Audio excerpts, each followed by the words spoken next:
It was a warm evening in Long Beach, with a salty breeze carrying the scent of the ocean and the distant hum of waves breaking against the shore. The golden sun cast shimmering reflections on the water, while seagulls glided overhead, their cries mingling with the faint buzz of traffic from the Pacific Coast Highway.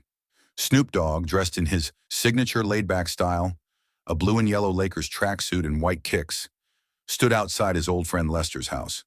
Lester and Snoop went way back, and though their lives had taken very different paths, their bond remained unshaken. But something was off. Lester, a retiree who loved jazz and crossword puzzles, hadn't answered his phone for days. Snoop had tried calling, texting, and even sending a mutual friend to knock on Lester's door. Nothing. Given that Snoop was Lester's power of attorney, he felt an obligation to check on his friend's well-being. "Man, where'd I put those keys?" Snoop muttered to himself, patting down his pockets and rummaging through his car. He distinctly remembered having a spare set for Lester's house, but couldn't find them anywhere. After a few moments of deliberation, Snoop decided to climb through the back window. It wasn't the most conventional choice, but Lester's safety was more important than appearances. The window was slightly ajar, a small blessing. With surprising agility for a man his age, Snoop hoisted himself up and slid through. He landed with a soft thud on the carpeted floor of Lester's living room. The familiar scent of vanilla candles and old books filled the air. Everything seemed in order, but there was no sign of Lester. "Yo, Lester! You here, man?" Snoop called out, his deep voice echoing through the quiet house. No response. Suddenly, the sound of tires screeching outside caught his attention. He peeked through the curtains and saw a police car pulling up. His heart sank. A neighbor must have seen him climbing through the window and called the cops. Before Snoop could explain himself, two officers were already at the door, knocking loudly. "This is the police! Come out with your hands up!" one of them shouted. Snoop sighed deeply, his shoulders slumping under the weight of the situation as he raised his hands and walked to the front door. His mind raced with a mix of frustration and concern. Why hadn't he found those keys earlier? Would the cops even believe his story? Despite his unease, he reminded himself to stay calm. He wasn't just protecting himself, he was here for Lester. As he reached for the doorknob, Snoop couldn't help but think about how easily a simple act of kindness could be misinterpreted. He took a steadying breath, his resolve firm as he prepared to explain himself. Hold up. It ain't what it looks like," he said as he opened the door. The officers, visibly startled to see the world-famous rapper, exchanged glances. "Mr. Broadus?" one of them asked, recognizing him immediately. "Yeah, it's me. Look, I'm just here checking on my homie, Lester. He's an old dude, and I ain't heard from him in days. I got the power of attorney and all that legal stuff. Just misplaced my keys, so I had to get creative," Snoop explained, keeping his tone calm and composed. The officers were skeptical, but decided to verify his story. They asked for identification and proof of his relationship with Lester. Luckily, Snoop had a folder in his car with documents showing his power of attorney status. As one officer reviewed the paperwork, the other radioed in to confirm any details they could find about Lester. Just then, a faint voice called out from one of the bedrooms. It was so soft at first that it could have been the creak of the house settling or the wind outside. The officers froze, exchanging puzzled glances, while Snoop tilted his head, straining to hear. "What's all this noise?" came the voice again, this time clearer but still carrying the grogginess of someone just waking up. The tension in the room hung heavy for a moment, every sound amplified, the faint crackle of the radio on the officer's shoulder, the distant hum of a passing car. Then from the shadowy hallway, Lester emerged, shuffling into view in his slippers and a plaid robe, his expression a mix of confusion and curiosity. Everyone turned to see Lester shuffling into the living room in his slippers and a plaid robe. His face lit up when he saw Snoop. "Well, I'll be. What are you doing here, nephew?" "Man, you had me worried sick," Snoop said, stepping forward to give Lester a gentle hug. "You haven't been answering your phone. I thought something happened." Lester chuckled and waved a hand dismissively. "Phone's been acting up. I thought I'd enjoy the quiet for a few days. Didn't mean to make you worry." The officers, now understanding the situation, apologized for the misunderstanding. One of them even asked for a quick selfie with Snoop, who obliged with a grin. "All good, officers. "Y'all just doing your job," he said, always the picture of grace under pressure. After the police left, Snoop and Lester sat down in the living room, the air still carrying a faint buzz of excitement from the earlier commotion.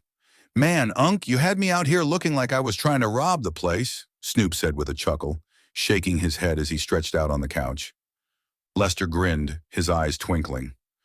"I guess I should have left you a note or something. Didn't mean to have the whole neighborhood calling the cops on you." "A note?" Snoop laughed. "Unc, you need to answer your phone. That's how we do it in this century." Lester waved a dismissive hand. "That phone's been nothing but trouble lately.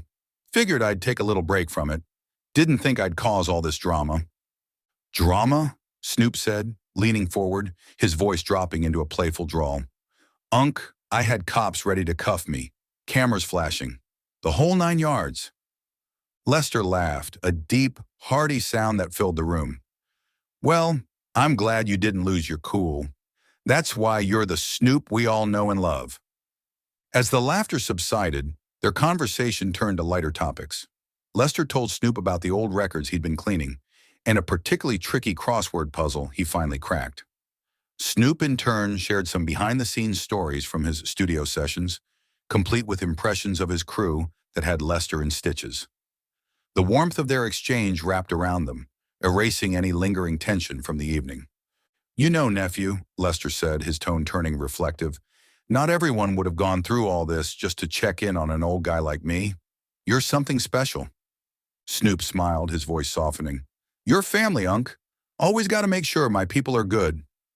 They sat there for a while longer, sipping tea and swapping memories. The bond between them felt stronger than ever, solidified not by the chaos of the night, but by the love and loyalty that had always been there. Snoop made some tea while Lester recounted his quiet week of reading and tinkering with an old record player. Snoop couldn't help but laugh. "Man, you could have saved me a whole lot of trouble if you just hit me back." Lester smiled sheepishly. "Guess I'll have to get that phone fixed tomorrow." "Please do, Unc," Snoop said with a grin. "But for real, I'm glad you're okay.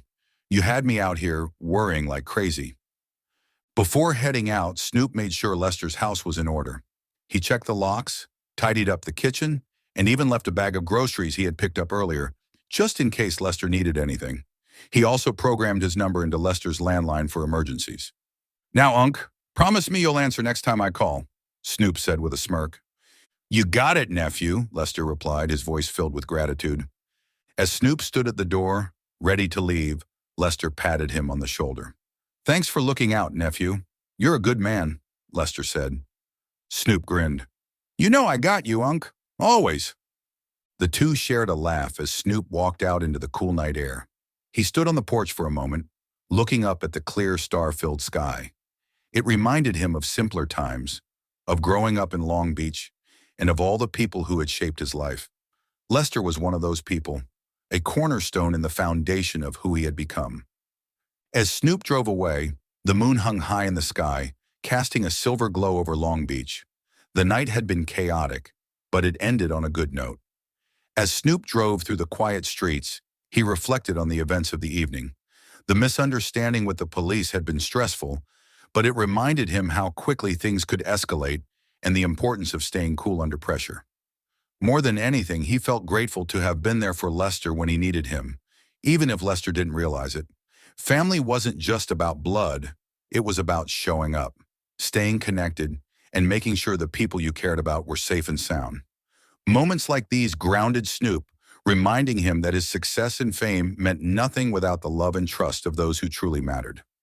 As the hum of his engine carried him home, Snoop made a mental note to check in on Lester more often, even if it was just to share a laugh or a cup of tea. Lester was safe, the misunderstanding with the police was cleared up, and Snoop's commitment to his friends remained as solid as ever. Life, as always, rolled on, smooth and easy, just like one of Snoop's beats.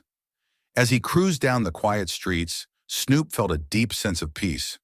Moments like these reminded him of what truly mattered: family, friendship, and being there for the ones you love. The gentle rhythm of his car's engine seemed to echo the beat of his contentment, carrying him forward into the night.